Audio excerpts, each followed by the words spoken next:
Hi, my name's David Richards. I'm a solicitor at Leeds Prior and I specialise in construction law. Had a lot of clients recently who've asked me what's going to happen to their business if something were to happen to them. I tell them they're stuffed, and that's not particularly helpful. Luckily, I've got colleagues at the firm who can give better guidance. I have Claire Woolliscroft here, who's a solicitor in our private client team.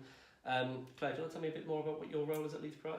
Sure, so the private client team is the wills, trusts and probate team, so we do wills, trusts, administration of estates, but also lasting powers of attorney and court of protection work. Very good.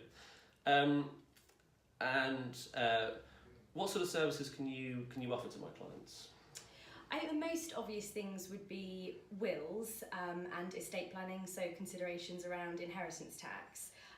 But also lasting powers of attorney and in particular for your clients business lasting powers of attorney. Okay, we'll come on to those in a minute. Why would my clients in particular benefit from getting a will? So everybody should get a will, I would say first. I think a lot of people think that particularly if they're married, they don't need a will because the intestacy rules, which are the rules that step in if you don't have a will do what they want anyway. So if I'm married, everything I own will go to my spouse. That's actually not the case. If your estate is valued at more than £250,000 and you have children, then the first £250,000 will go to your spouse, but the rest will be divided between your spouse and your children. And that's not always what people want. Very often their priority would be to make provision for their spouse, particularly if you have a relatively valuable matrimonial home. You might not really want your children to own part of your matrimonial property with your spouse. It might be what you want, but it would be unusual. Yeah. I think more particularly to your clients, particularly shareholders of limited companies, where they're one of several shareholders, there may be something in their articles of association, and I'd be surprised if there wouldn't, which dictated what happened to their shareholding on their death.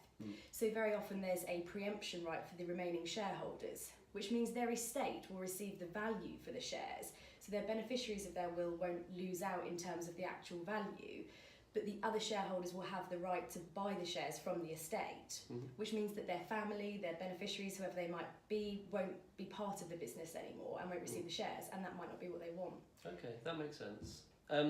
What about inheritance tax?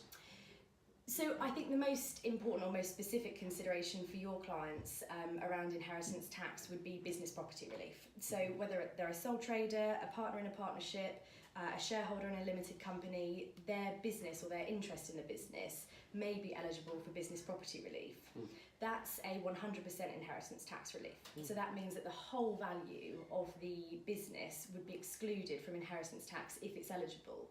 So what we would be doing with your clients is reviewing their asset, their business to see if it might be eligible, but also advising them on how they don't lose that business property relief. So for example, if you build up a lot of cash reserves in your business, you could lose business property relief, which is obviously a very valuable relief to have. Yeah, that makes sense. You mentioned lasting powers of attorney.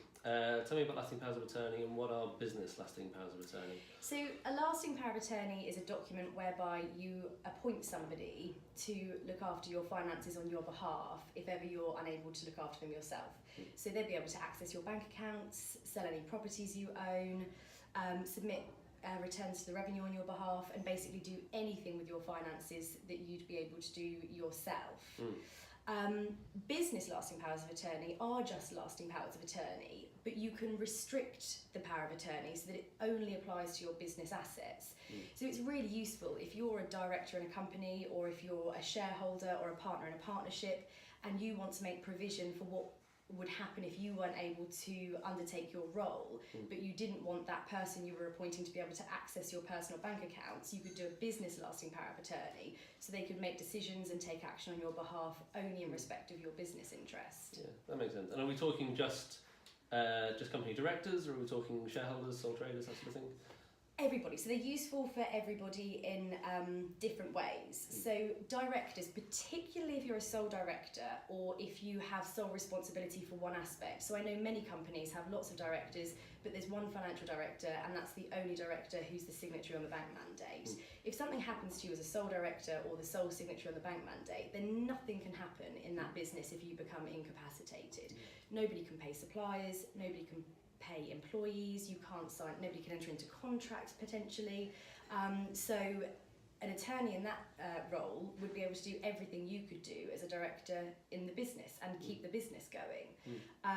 As a shareholder, you'd be looking at shareholder decisions. So do we need to urgently remove a director, and how can we do that if a 75% shareholder is incapacitated? Do my shares need to be sold because I've lost capacity and I need to realise my value? Well, an attorney can do that for a shareholder. And a sole trader, it's a combination of the two, really.